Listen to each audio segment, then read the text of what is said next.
She survived the deadliest hurricane in American history. But a few people nearly killed the spirit inside. The morning of August 29th, 2005, began like any other summer day in the lower Ninth Ward of New Orleans, Louisiana. The humidity hung thick in the air, the kind that made clothes stick to skin and caused the old wooden houses to creak and groan as if they were breathing. Rose Delacroix, 66 years old, had lived in the same pale blue shotgun house on Claiborne Avenue for 43 years. She had raised her 3 children within those walls, had nursed her husband Marcus through 2 heart attacks, and had buried both her parents from the small front porch where she now stood, watching the sky turn an unnatural shade of gray. Marcus shuffled out onto the porch beside her, his 70-year-old bones protesting every movement. He carried 2 cups of chicory coffee, black and strong, the way they had always taken it since their wedding day in 1962. He handed one to Rose without a word. They had been married long enough that words were often unnecessary. "The radio says it's going to be a big one," Rose said, not taking her eyes off the horizon. Category 5. They're calling it Katrina. Marcus sipped his coffee and squinted at the sky. "We've seen big ones before, Rosie.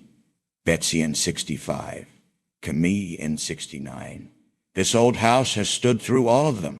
But something felt different this time. He and found in them. Rose could feel it in her bones, the way her grandmother Celestine used to feel approaching storms. Her grandmother had been a traiteur, a traditional Creole healer who knew the old ways, the herbs that could cure a fever, the prayers that could ease a troubled mind, the signs that nature gave to those who knew how to. Rose had learned much from her grandmother before the old woman passed in 1978, and right now every instinct she had inherited was screaming at her to leave. "Marcus," she said slowly, "I think we should go. Go to your sister's place in Houston." Her husband turned to look at her, surprise evident on his weathered face. In all their years together, Rose had never suggested leaving during a storm. She was the stubborn one, the one who insisted on riding out every hurricane with her cast iron pots ready to cook gumbo on the gas stove if the power went out. "Rosie, you know I can't make that drive. My hip." "Then I'll drive. We'll take it slow. But Marcus, please." She reached out and took his hand, her dark fingers intertwining with his. "Something's wrong. I can feel it." Marcus studied his wife's face for a long moment. In 66 years, Rose Delacroix had been wrong about many things. She had bet on the wrong horse at the fairgrounds more times than either of them could count. And she had once been convinced their youngest son would become a doctor. But when Rose spoke about feelings, about the deep knowing that came from somewhere beyond logic, Marcus had learned to listen. "All right," he said finally. "Let me get my things." But by the time they had packed their small suitcase and gathered their important documents, their marriage certificate, the deed to the house, the photographs of their children and grandchildren, it was too late. The roads were jammed with traffic stretching for miles. The radio announced that the highways were at a standstill, that it would take 12 hours to reach Baton Rouge, a journey that normally took 90 minutes. "We'll have to stay," Marcus said, his voice heavy with resignation. "We'll go to the attic if we need to. We've got water. We've got food. We'll be okay, Rosie." Rose nodded, but the feeling in her chest only grew stronger. She spent the afternoon preparing, filling the bathtub with water, gathering candles and matches, making sure her grandmother's old remedy box was easily accessible. Inside that wooden box, worn smooth by generations of hands, were dried herbs and roots, small bottles of oils, and handwritten recipes for medicines that no pharmacy would ever stock. Rose had always kept it close, had used its contents to treat her children's earaches and her husband's joint pain, had shared its wisdom with neighbors who trusted the old ways over modern doctors. When it comes to natural remedies, Rose always remembered her grandmother's words. "Before you start cooking with garlic and onion, rub lemon juice on your hands. It will prevent the strong smells from sticking to your skin." Such simple wisdom, but it had served Rose well in her kitchen for decades. She performed this ritual now, preparing what might be their last proper meal for days. A pot of red beans and rice with anouilh sausage, the comfort food of her childhood. The storm made landfall early the next morning. Rose and Marcus huddled together in the hallway, the one spot in the house without windows, as the wind screamed like a living thing. The old house groaned and shuddered, but it held. For hours, they listened to the destruction outside, the crack of trees splitting, the crash of debris, the endless howl of the wind. When the eye of the storm passed over them, bringing an eerie calm, Marcus insisted on checking the damage. Against Rose's protests, he opened the front door and stepped onto the porch. The street was a river of brown water, already knee-deep and rising fast. Their car, parked in the driveway, was half submerged. "The levees," Marcus whispered, his face going pale. "Rosie, the levees must have broken. They barely made it to the attic before the water flooded the first floor." Rose watched through the small attic window as her entire life, her furniture, her photo albums, her grandmother's china, was consumed by the murky brown flood. The water kept rising.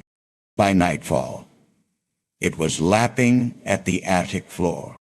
"We need to get to the roof," Marcus said, his breathing labored. The stress was taking its toll on his weak heart. Rose could see it in the grayish tint of his skin, in the way he clutched his chest when he thought she wasn't looking. Together, they pushed through the attic vent onto the roof. The night was hot and humid, the air thick with the smell of oil and sewage. Around them, other survivors had done the same. Dark figures dotting the rooftops like birds on a wire, calling out to each other in the darkness. "Help is coming," Rose told Marcus, wrapping her arms around him as he shivered despite the heat. "We just have to hold on until morning." But morning came, and no help arrived. The sun beat down mercilessly, and Rose had nothing to protect them from its rays. She tore strips from her dress to make a shade for Marcus, whose condition was deteriorating rapidly. His lips were cracked, his eyes unfocused. When she pressed her ear to his chest, his heartbeat was irregular, fluttering like a trapped bird. "Stay with me, Marcus," she pleaded. "Stay with me, baby. Help is coming." On the second day, a helicopter flew overhead. Rose waved frantically, screaming until her voice gave out, but it continued on without stopping. More hours passed. Marcus slipped in and out of consciousness, mumbling about their children, about their wedding day, about the first time he had seen Rose dancing at a jazz club on Frenchman Street in 1961. "You were wearing a yellow dress," he murmured, his eyes closed. "And I told myself, Marcus, that's the woman you're going to marry." Tears streamed down Rose's face as she held him. I remember, Marcus. He died in her arms on the evening of the second day, as the sun set over a drowned city.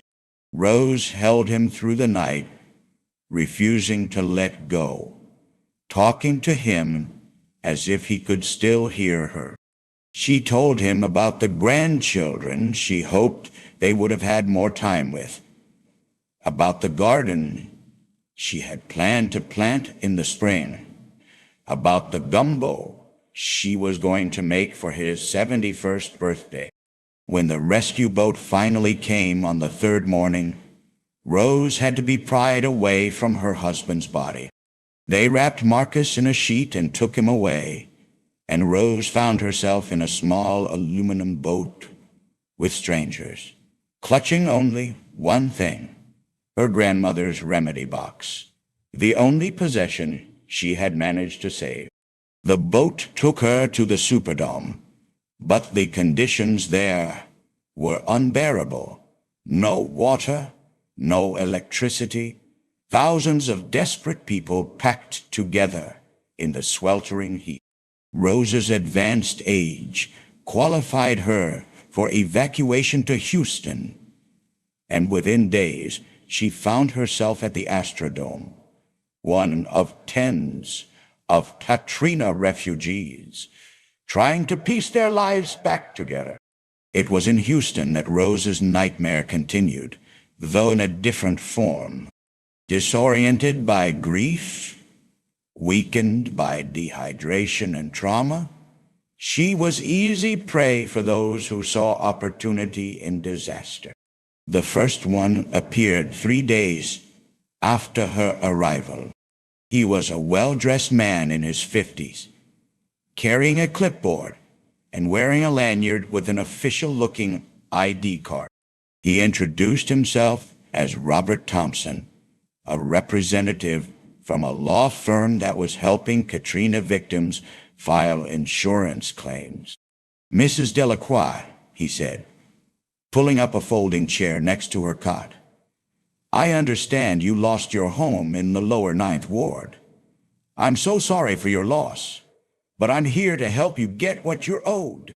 Rose, still wearing the same dress she had worn on the roof for 3 days, looked at him with hollow eyes. "I don't have any insurance. The house was paid off. Marcus always said insurance was a waste of money." The man smiled sympathetically. "That's what many people think, ma'am. But there's federal disaster relief money available. FEMA assistance, SBA loans, charitable foundations. The problem is, the system is complicated. Without proper legal representation." He leaned closer, lowering his voice as if sharing a secret. "I've helped dozens of families just like yours recover hundreds of thousands of dollars. All I need is some basic information to start your file.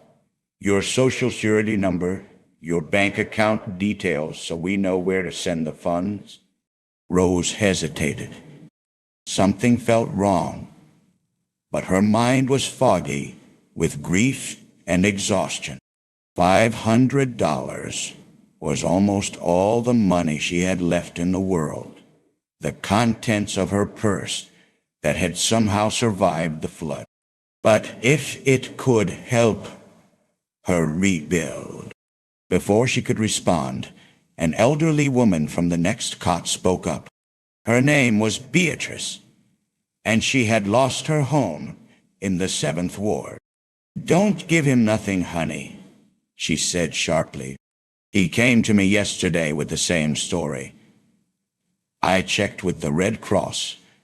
There's no Robert Thompson registered with any law firm helping Katrina victims. He's a con man."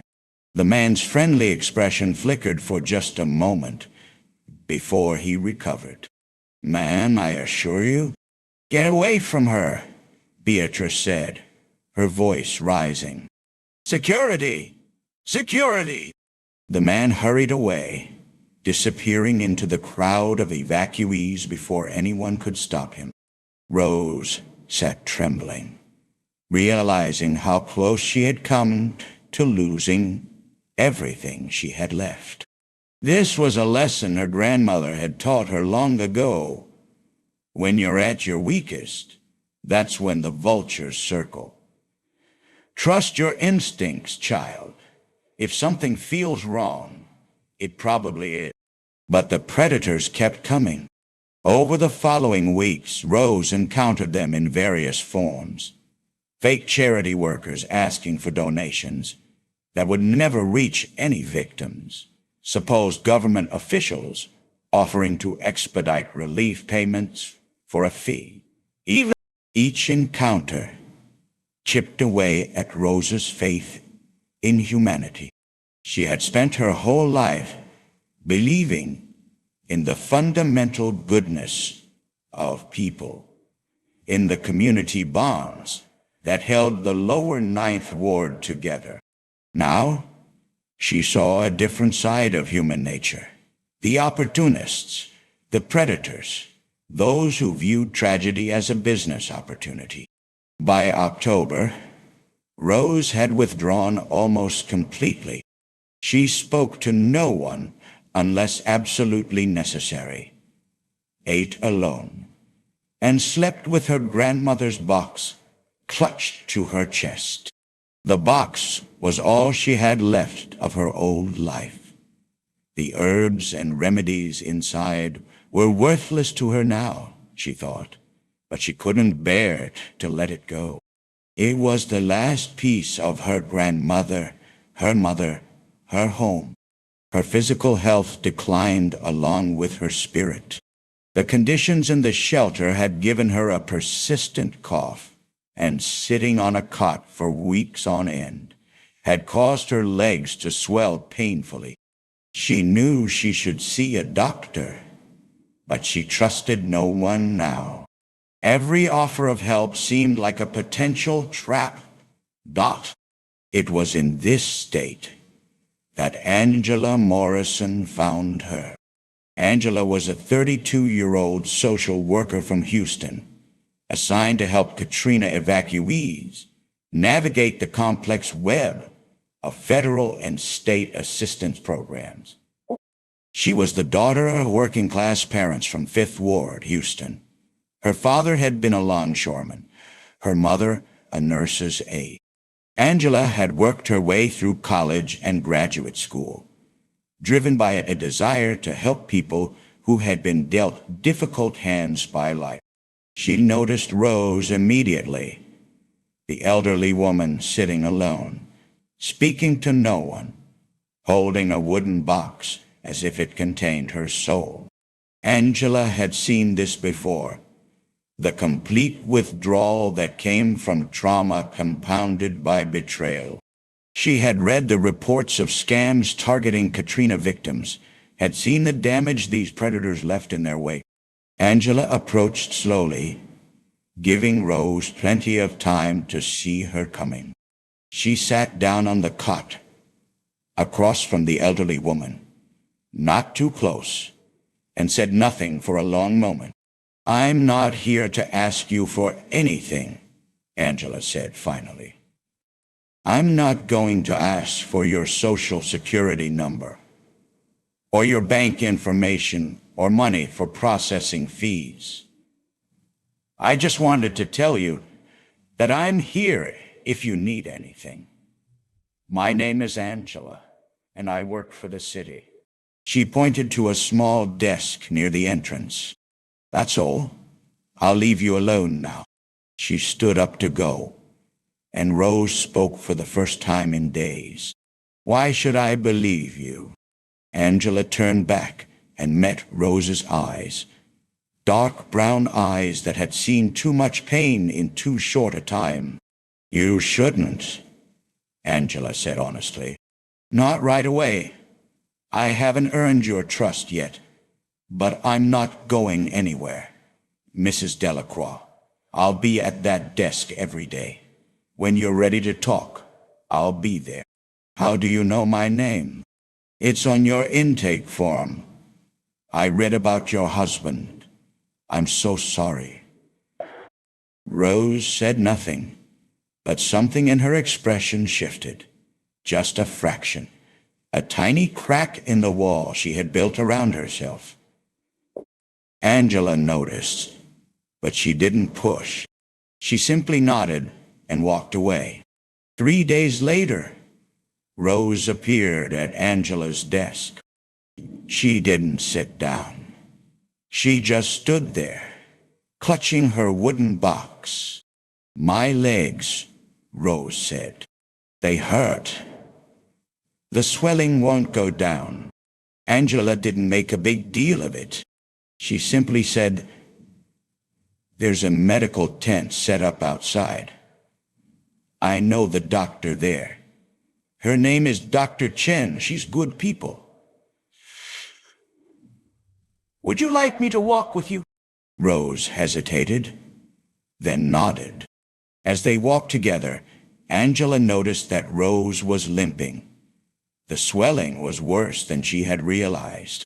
The doctor confirmed it was edema, likely caused by prolonged sitting and inadequate circulation. She prescribed elevation, compression stockings, and daily walks. "You know what helps with circulation," Rose said suddenly, surprising both Angela and the doctor.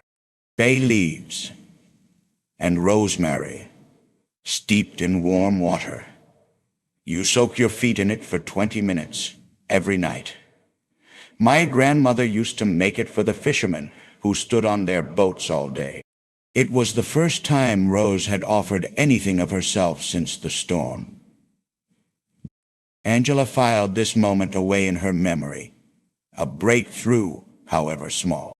Over the following weeks, Angela made a point of checking on Rose without being intrusive. She would bring an extra sandwich from her lunch, leaving it on Rose's cot with a simple note.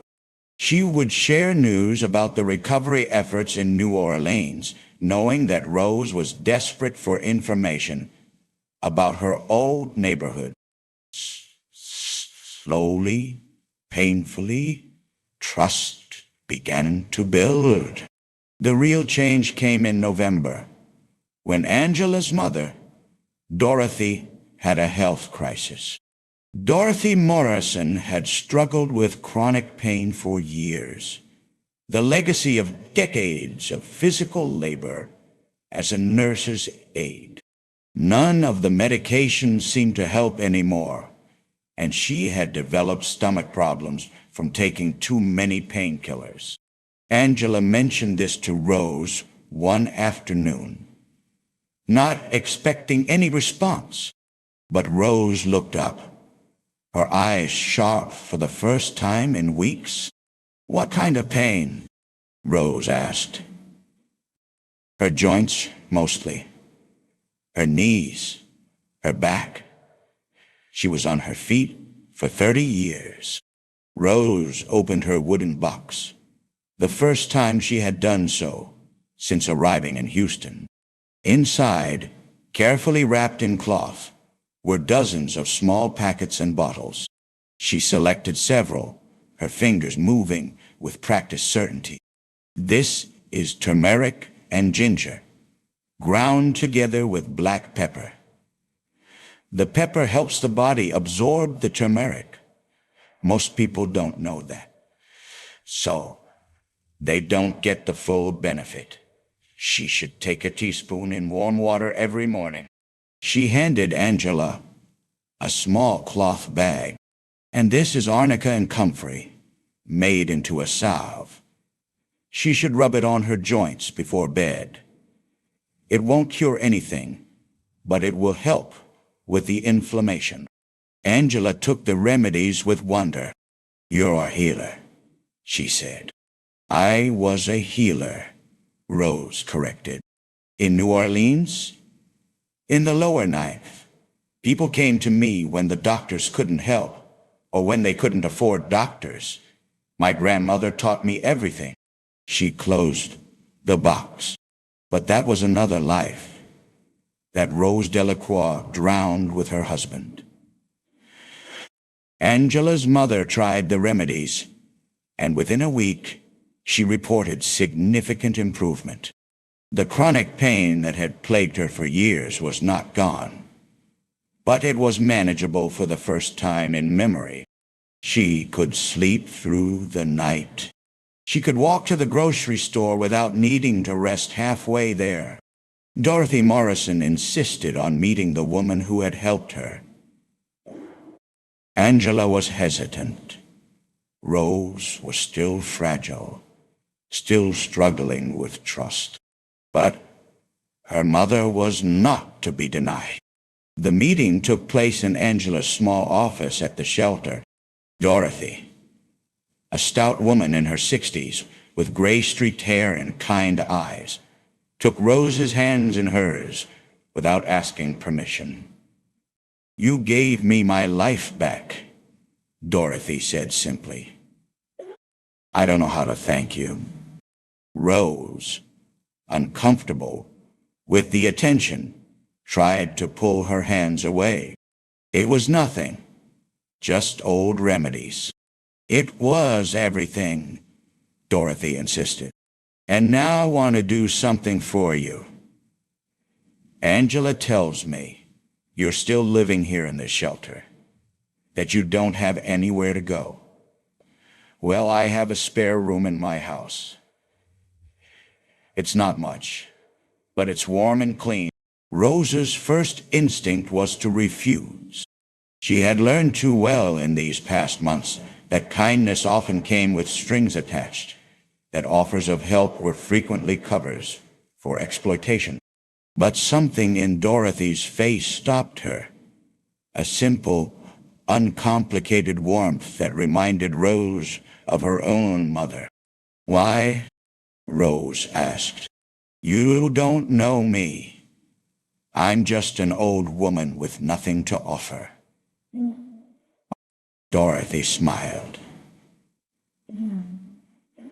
"You just told me you have nothing to offer, and then you gave me something no doctor has been able to give me in 10 years. I think you have plenty to offer, Rose Delacroix, and I think you deserve a chance to heal somewhere that isn't this fluorescent-lit nightmare." It took Rose another week to accept. She had Angela verify everything about Dorothy: her address, her background, her history. Angela understood and complied without judgment. Trust, once broken, was not easily rebuilt. Moving to Dorothy's modest home in 3rd Ward was the beginning of Rose's true recovery.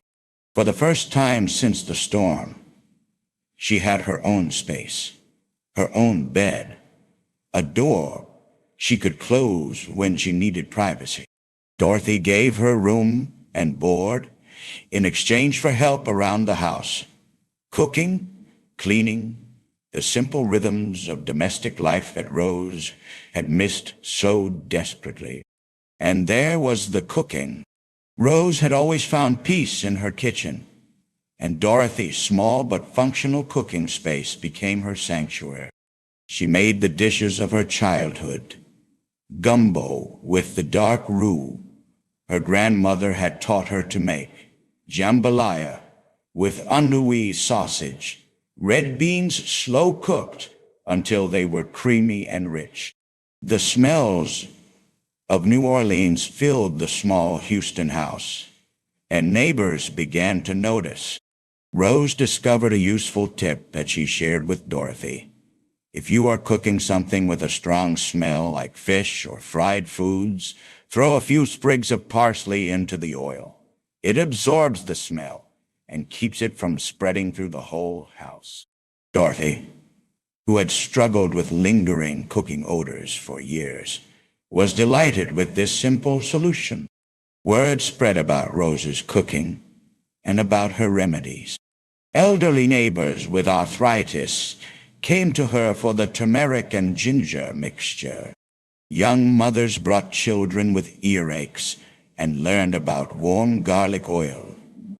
A diabetic man in his 70s discovered that bitter melon tea, prepared the way Rose's grandmother had made it, helped stabilize his blood sugar when taken alongside his medication. You know what my grandmother always said about bad breath? Rose told a teenage boy who was too embarrassed to see a dentist. Chew on a clove or a bitter almond. It works better than any mouthwash.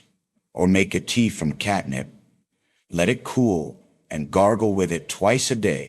The boy, skeptical at first, returned a week later with a grateful smile and a small bouquet of flowers from his mother's garden. Rose also shared warnings alongside her remedies. Don't sit with your legs crossed for too long, she would tell the older women who came to visit. It's bad for your circulation and can cause varicose veins. I learned that from my husband's doctor after his first heart attack. Move around, keep the blood flowing. As her reputation grew, so did her sense of purpose. Rose began to feel something she had thought lost forever, a reason to keep living. Not just surviving, not just existing, but actually living. She started a small herb garden in Dorothy's backyard, growing the plants she needed for her remedies. She wrote down her grandmother's recipes, the ones she had kept only in her head, so they wouldn't be lost when she was gone. Angela watched this transformation with joy. She visited her mother's house every Sunday for dinner, and each week she saw more of the real Rose Delacroix emerging, a woman of humor and wisdom, of deep faith and practical knowledge, of whom. One Sunday in March of 2006, 6 months after the storm, Angela arrived to find Rose in the kitchen making a massive pot of gumbo. The house was filled with a rich, complex smell of the dark roux, the holy trinity of onions, celery, and bell pepper, the smoky depth of Henri's sausage. What's the occasion? Angela asked. It would have been Marcus's 71st birthday tomorrow, Rose said, her voice steady even as her eyes glistened. I promised him I would make him gumbo. I'm keeping that promise. She handed Angela a spoon. Taste this. Tell me if it needs more salt. Angela tasted the gumbo, a perfect balance of heat and savory, of depth and brightness. It's perfect, she said. Rose shook her head. Nothing's ever perfect, but it's good. Good enough for Marcus. That evening they ate gumbo together. Rose, Dorothy, Angela, and several neighbors who had become like family. They raised their glasses to Marcus Delacroix, a man none of them had known, but all of them felt they understood through Rose's stories. They talked about love and loss, about rebuilding and resilience, about the strange paths that had brought them all together in this small Houston house. After dinner, Rose sat on the back porch, looking up at the stars. Angela joined her, sitting in comfortable silence for a long time. "I never thanked you properly," Rose said finally, "for not giving up on me when I had given up on myself." "You don't need to thank me." "Yes, I do. After everything that happened, the storm, Marcus, those people who tried to take what little I had left, I was ready to die. Not to kill myself, but to just stop. Stop eating. Stop moving. Stop caring. Let myself—" She turned to look at Angela. "You showed me that not everyone is out to hurt you. That sometimes, when you're at your lowest, a stranger will appear with nothing but kindness in her heart. My grandmother used to say, when God closes a door—" Angela felt tears prick her eyes, but said nothing. Sometimes the greatest gift you could give someone was simply to listen. "I'm going to go back someday," Rose continued, "to New Orleans. Maybe not to live, but to visit. To put flowers on Marcus's grave. To see if anything is left of my old neighborhood. But I'm not in a hurry anymore. I have work to do here. People who need what I know." She reached out and took Angela's hand. "Time is the one thing we don't appreciate until we almost lose it. My grandmother used to tell me, 'Rose, don't rush through life. Every day is a gift, even the hard ones, especially the hard ones.'" Rose smiled, the first genuine smile Angela had seen from her. "I'm 66 years old. I've lost my husband, my home, everything I owned except one wooden box. And somehow, sitting here on this porch in Houston, I'm happier than I've been in years. Isn't that something?" Angela squeezed her hand. "It's everything." They sat together watching the stars until the night grew cool. An old woman and a young one, bound together by tragedy and kindness, by loss and the stubborn persistence of hope. Rose Delacroix had learned many lessons in her 66 years, but the one that mattered most was this: no matter how dark the storm, no matter how high the water rises, there is always someone reaching out a hand to help you to higher ground.